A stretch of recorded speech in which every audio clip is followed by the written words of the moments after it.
The Game Awards 2025, atau bisa gue bilang The Expedition Awards 2025. Sebuah ajang penghargaan tertinggi bagi developer game yang membuat karya-karya terbaik gitu ya dalam kategori game. Terus kemudian diapresiasi oleh berbagai macam gamers di seluruh dunia. Dimana tanggal 12 Desember 2025 lalu kita kira tahu mana aja game-game yang memenangkan tiap kategori untuk tahun 2025. Dan buat lu semua yang nanya ke gue apa yang paling gue tunggu di The Game Awards selain game gue apakah menang atau kagak gitu ya, atau dramanya itu kayak gimana, yang paling gue tunggu itu adalah musiknya yang di style ulang di The Game Awards, yang mana mereka nge-aransemen ulang menggunakan style orkestra. Itu bener-bener eargasm banget. Buat lu semua yang belum pernah dengerin langsung gitu ya musik-musik yang di style di The Game Awards, itu merupakan musik-musik yang biasa lu dengerin di in-game, tapi sama mereka di aransemen ulang menggunakan style orkestra, dan itu bener-bener keren banget. Musik kalau misalnya di cover menggunakan orkestra style gitu ya, itu bener-bener udah next level lah. Tapi kita nggak bakal fokus buat ngomongin itu, kita bakal ngomongin soal salah satu drama yang sangat amat hangat dari tanggal 13 sampai tanggal 14 Desember 2025, di mana ada salah satu kategori The Game Awards di mana salah satu fanbase gamenya tidak terima kalau misalnya yang menang justru bukan game yang mereka pilih, melainkan Wuthering Waves. Siapa yang gak terima? Apakah pemain-pemain Genshin? Kita bahas bareng-bareng, jadi selamat datang di Ngopi, ngobrolin persoalan Indonesia bersama gue, your favorite Uncle Om Ray. Disclaimer dulu, sebelum takutnya gue di-base sama anak-anak Wuthering Waves, gue harus kasih tahu gue adalah pemain Genshin. Tapi jujur-jujuran aja, kemarin waktu gue The Game Awards, gue milihnya Wuthering Waves. Sorry fan-fan Genshin. Kenapa begitu? Karena yang pertama gue gak dibayar pakai Primo Game gitu untuk ngevote, dan yang kedua kita objektif aja gitu, secara visualnya gue suka banget. Terus habis itu gue juga sering lihat trailer-trailernya kan, meskipun gue belum main gitu, tapi jelas wah itu mungkin worth it untuk menang di Player Voice di tahun 2025 gitu ya. Genshin udah menang gitu di tahun kemarin, dia kali mau menang lagi ya nggak sih, maruk amat. Nah, drama ini ternyata bukan datang dari fanbase Genshin ya, yang dari kemarin-kemarin kalau misalnya kita lihat dari grup-grup Facebook gitu ya, atau dari berbagai macam media sosial, pasti yang perang antara game gacha satu dengan game gacha yang lain ya, Genshin sama WoW dan segala macam. Enggak. Tapi sekarang yang ngedramain itu adalah pemain atau fanbase dari Game Dispatch. Buat lu semua nggak tahu Game Dispatch itu apaan? Game Dispatch itu merupakan game naratif storytelling gitu ya, dimana lu tuh berperan sebagai seseorang yang pensiun dari superhero, terus habis itu lu bertugas untuk memanajemen pahlawan-pahlawan yang mantan-mantan villain gitu, mantan-mantan penjahat. Gue lagi main gamenya, sekarang baru episode 2, lanjut ke episode 3. Mungkin waktu gue nge-record ini gue mulai OTW di episode 3 sampai episode 5 gitu ya. Dan menurut gue secara story emang bagus banget. Terus habis itu karakternya itu kelihatan banget punya ciri khasnya masing-masing ya. Voice actornya juga bener-bener menjiwai banget dalam memainkan peran gitu. Dan ini enjoyable banget buat gue. Kenapa? Karena gue sendiri tiba-tiba ngerasa kalau misalkan gamenya udah habis gitu. Ini udah kayak lu nonton film sih intinya, cuman ada interaktif kayak misalkan harus nge-slide kalau misalkan lawan musuh dan segala macem. Cuman gue paham kenapa ini akhirnya nggak menang, karena emang secara gameplay itu nggak yang terlalu aktif untuk dimainkan kalau misalnya dibandingin sama Wuthering Waves. Wuthering Waves sendiri itu juga punya story jelas gitu ya, dan mereka juga punya combat ya, di samping ngegacha juga gitu. Tapi kalau misalnya kita boleh objektif, bagusan mana antara WoW ada juga Dispatch, dua-duanya bagus. Cuman emang mungkin secara kuat-kuatan fanbase wah kayaknya lebih unggul gitu, karena sampai sekarang masih aktif dalam memainkan gamenya dibanding Dispatch yang lu cukup main sekitaran 7-8 jam doang. Kalau misalnya kata Bang Nopal, lu udah bisa menyelesaikan gamenya sendiri kayak gitu. Nah, dramanya itu lu bisa cek di Twitter. Sebelum gue langsung loncat ke doxernya, biar gue kasih tau dulu inti dari dramanya kayak gimana. Jadi basically fanbase dari Dispatch menganggap kalau misalnya game gacha kayak Wuthering Waves yang berhasil mengalahkan gamenya mereka gitu ya, atau game kayak Genshin Impact nggak pantas buat menang penghargaan di TGA. Alasannya apa? Alasannya karena mereka game gacha. Tiap kali mereka menang awards, mereka bakal memberikan hadiah berupa in-game currency, free pulse atau semacamnya. Itu kayak mendorong pemain-pemain untuk ngevote, sampai pada akhirnya itu merugikan sistem votingnya.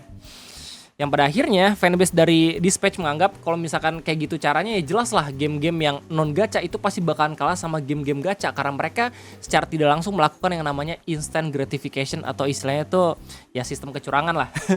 Nah, gara-gara itulah akhirnya pada nggak terima kalau misalnya Dispatch kalah. Terus habis itu merembet kemana-mana ya, nggak cuma itu doang alasannya, mungkin karena emang gua banyak banget fan service-nya dan segala macem gitu lah. Nah, dari situ pada akhirnya drama itu makin melebar lagi sampai bener gua tuh memenangkan Player Voice untuk 2025. Ya, doxeliannya sebenarnya udah ada bahkan sebelum penentuan pemenang dari Player Voice. Itu di-share sama akun Twitter namanya Name. Dia buat caption, "Here's the truth. Genshin WoW is a gacha slop. Don't fucking compare them to masterpiece like Silksong, Dispatch, and A33 Asshole." Ini tanggal 9 Desember 2025. Terus kemudian di tanggal 12 Desember 2025 akhirnya kita tahu kalau misalnya Wuthering Waves menang. Dan akun Twitter namanya Sing Potato itu langsung buat caption, "Wuthering Waves winning Player Voice Game of the Year is exactly why no series awards show should ever be really competitive vote. Absolute joke, not gonna lie." Ya, jadi dia bilang kalau misalkan ya awards jangan sampai di voting lah, soalnya pasti yang menang game-game gacha, soalnya aktif sampai sekarang gitu. Terus habis itu ada akun Twitter namanya Dom the Bomb, bilang Dispatch did not win Player Voice, Wuthering Waves won. Hashtag the Game Awards, dia buat gambar langsung, "What the fuck is this, Robert?" Nah, fenomena ini akhirnya diberitain sama akun Pirate Nation, dimana mereka bilang Dispatch fans call on gacha games to be disqualified from TGS after loss to Wuthering Waves. Those developers tend to promise free pulls in exchange for votes and wins. It's genuine bribery. Ya basically banyak yang protes pada akhirnya kalau misalnya game gacha seharusnya tuh nggak boleh buat masuk TGS. Karena apa? Karena mereka tuh pasti bakal menang apalagi kalau misalnya pakai sistem voting. Nah cuman ironisnya adalah kalau misalnya kita lihat dari siapa aja yang menang di The Game Awards game gacha itu cuma beberapa kategori dong yang menang gitu. Selain itu yang menang itu game-game yang sekali main atau sekali bayar, yang ngasih Expedition 33. Makanya di The Game Awards tahun 2025 ini yang menang kebanyakan Expedition 33 gitu. Itu ada drama lagi, katanya Expedition 33 pakai AI lah dan segala macam. Itu makin merembet lagi kemana-mana. Tapi nanti gue bakal bahas di video yang berbeda gitu ya. Cuma yang jelas dalam fenomena ini gak sedikit juga banyak banget fans-fans dari WoA atau bahkan yang bukan fans WoA itu ngebela kalau misalnya emang Wuthering Waves pantas buat menang. Alasannya kenapa? Kalau misalnya dibanding sama Dispatch ya, gameplaynya itu lebih banyak WoA gitu ya. Dispatch itu lebih ke naratif storytelling, ya kayak The Walking Dead lah, bagus secara story gitu, tapi istilahnya kalau misalnya kita dibandingin sama game-game lain yang emang secara combat, abis itu secara interaktif sama pemainnya itu lebih banyak, jelas WoA itu mengalahkan Dispatch. Lu bisa lihat sendiri bagaimana respon ya, kayak misalnya Crypto Karen bilang Dispatch still wouldn't have won. Jets bilang WoA is more accessible, being free and playable on mobile devices, PlayStation and PC. Yang kedua, WoA is popular in a lot more countries than Dispatch. Yang ketiga, WoA gameplay is less niche compared to Dispatch Telltale Story gameplay style. Ya, jadi banyak juga yang ngedukung kalau misalnya WoA emang worth it atau pantas buat menang. Bahkan ada orang Indonesia juga yang bilang kayak Dogger Racing, fans ini lama-lama kayak tai ya. Saking gak terimanya game kalah sama WoA sampai ngata-ngatain game WoA pedo atau game Zionis. Gue sebagai pemain Dispatch sekaligus pemain WoA kecewa anjing sama fandom tol ini. Kenapa sih kalian gak legowo aja tol? Oke, yang paling mind blowingnya adalah masih ada aja ya orang-orang yang anggap kalau misalkan fans Dispatch ini disusupin sama fans Genshin Impact. Lu bisa lihat sendiri komentar tolol dari salah satu videonya Legions Gaming gitu ya, dengan judul Dispatch mengatakan WoW tidak pantas menang Wuthering Waves. Ada salah satu komentar yang bilang, "I wouldn't be surprised if that some Dispatch fans are Hoyosil in disguise." Lemau ngapain? Tapi gue nggak tahu ya benar atau salah gitu. Tapi buat gue sendiri yang cuman mainin game Hoyo gitu, gue nggak merasa kalau misalkan momen kayak gini tuh perlu kita perangin satu sama lain antar game gacha. Soalnya dari fanbase Dispatch-nya sendiri bilang game gacha itu nggak pantas buat menang. Jadi ngapain ada game Genshin masuk ke dalam fanbase Dispatch ngatain WoA gitu. Kalau pada akhirnya fanbase Dispatch sendiri itu ngatain game gacha, men. Sedikit advice atau sedikit masukan gitu ya buat teman-teman gue yang mainin WoA. Kayaknya lebih banyak lo meluangkan momen selebrasi untuk game lo yang menang gitu daripada lo harus ngebanding-bandingin sama game-game gacha yang lain gitu. Soalnya ya nanti justru yang dapat exposure game-game gacha yang lain gak sih, padahal yang menang tuh game WoA, men. Ya, untuk mengakhiri video ngopi ini kita bakal sama-sama lihat mana aja game-game yang menang untuk The Game Awards gitu buat lo semua yang nggak tahu. Kita bakal lihat bareng-bareng show winners ya.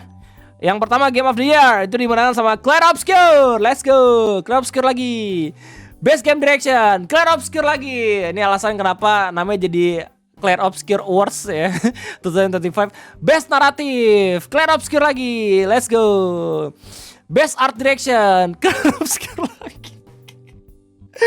Best Score and Music Lorient Testar dari Clair Obscur lagi. Let's go. Best Audio Design, gue milih Clair Obscur. Yang menang Battlefield 6 ya, bukan Clair Obscur. Terus Best Performance, gue milih Charlie Cox. Yang menang Jennifer English dari Clair Obscur lagi. Innovation and Accessibility yang menang Doom The Dark Age. Oke, gue juga milih ini nih soalnya penonton gue nyuruh gue milih itu. Terus abis itu Game for Impact yang menang South of Midnight. Anjir, gue gak tahu nih apa tapi gue disuruh milih itu.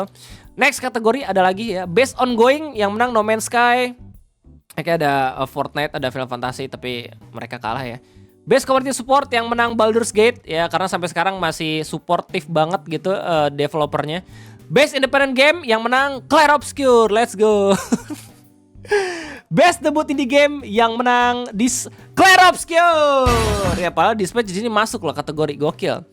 Terus Best Mobile Game yang menang Uma Musume, let's go. Ada Wuthering Waves tapi yang menang Uma Musume di sini. Congrats buat Uma Musume ya, game gacha juga tuh.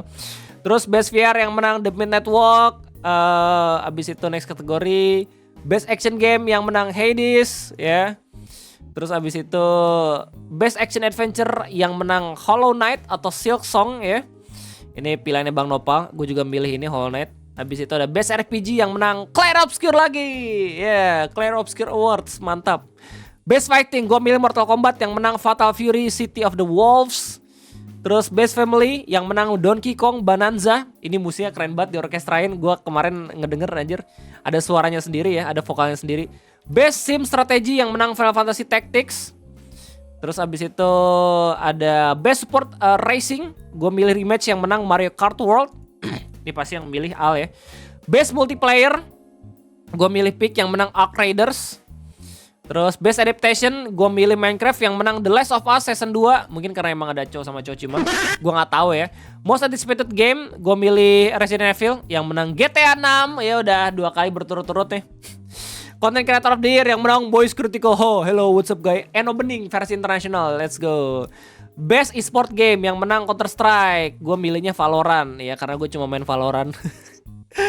Best Esport Athlete ini ada Mas Jason Susanto ya, orang Indonesia, gue milih. Tapi yang menang Chovy dari League of Legends. Terus Best Esport Team yang menang Team Vitality. Dan kalau nggak salah ini terakhir tuh next kategorinya Player Voice ya. Gue milih Wuthering Waves dan yang menang beneran Wuthering Waves. Sorry sekali lagi buat pemain Genshin ya.